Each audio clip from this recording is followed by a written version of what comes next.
Hi అండి, ఈరోజు chicken curry చేసుకుందామండి. చాలా టేస్టీగా ఉంటుంది.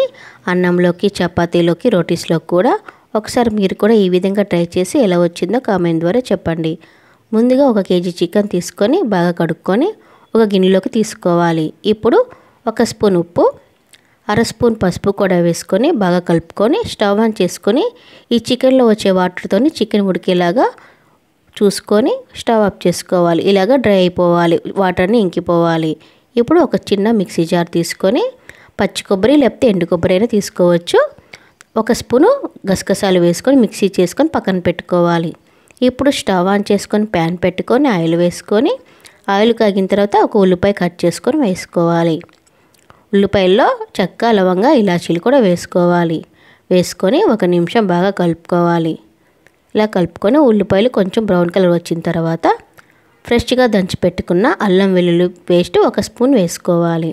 ఇలా వేసుకొని అల్లం వెల్లుల్లి పేస్ట్ కూడా ఆయిల్లో బాగా వేగనివ్వాలి. పచ్చివాసన పోయే వరకు బాగా వేగనివ్వాలి. ఇలాగా 2 నిమిషాల తర్వాత పచ్చివాసన పోయి ఆయిల్లో అల్లం వెల్లుల్లి పేస్ట్ కూడా వేగిన తర్వాత 2 టమాటాలు కట్ చేసుకొని వేసుకోవాలి. ఇలా టమాటాలు కూడా 1 నిమిషం ఆయిల్లో వేగిన తర్వాత 1 స్పూన్ ఉప్పు, 1/2 స్పూన్ పసుపు వేసుకోవాలి.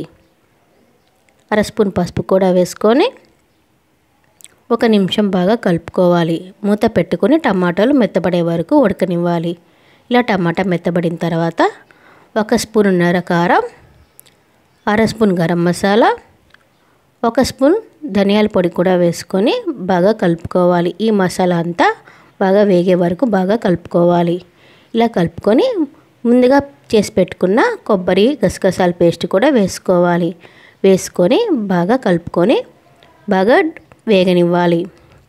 ఈ పచ్చివాసన అంతా పోయి బాగా వేగి ఆయిల్ బయటకు వచ్చే వరకు వేగనివ్వాలి. ఇలా వేగిన తర్వాత 2 నిమిషాల తర్వాత వేగిన తర్వాత ముందుగా ఉడకపెట్టుకున్న చికెన్ ముక్కలన్నీ వేసుకోవాలి. ఇలా చికెన్ అంతా వేసుకొని 1 నిమిషం బాగా కలుపుకోవాలి. 1 నిమిషం బాగా కలుపుకొని మూత పెట్టుకొని 2 నిమిషాలు మగ్గనివ్వాలి. ఈ ఉప్పు, కారం, పసుపు, మసాలా అంతా పట్టే వరకు వేగిన తర్వాత మూత తీసుకొని 1 నిమిషం కలుపుకొని చికెన్ ముక్కలు మునిగే వరకు వాటర్ పోసుకోవాలి. ఇలా వాటర్ పోసుకొని 1 నిమిషం బాగా కలుపుకోవాలి. వాటర్ పోసుకొని కలుపుకొని మూత పెట్టుకొని బాగా ఉడకనివ్వాలి. చికెన్ ముక్కలు ఫస్ట్ ఉడికినప్పుడు ఒక 40% ఉడుకుతాయండి. ఇప్పుడు మిగతాదంతా ఉడికిపోతుంది. ఇలాగా గ్రేవీ వచ్చేలాగా చిక్కగా ఉడకనివ్వాలి.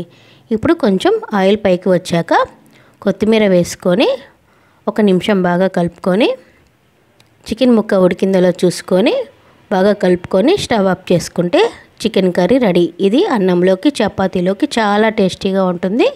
ఒకసారి మీరు కూడా ట్రై చేసి ఎలా వచ్చిందో కామెంట్ ద్వారా చెప్పండి. ఈ వీడియో మీకు నచ్చితే లైక్ చేయండి, షేర్ చేయండి, సబ్స్క్రైబ్ చేయండి. Thank you.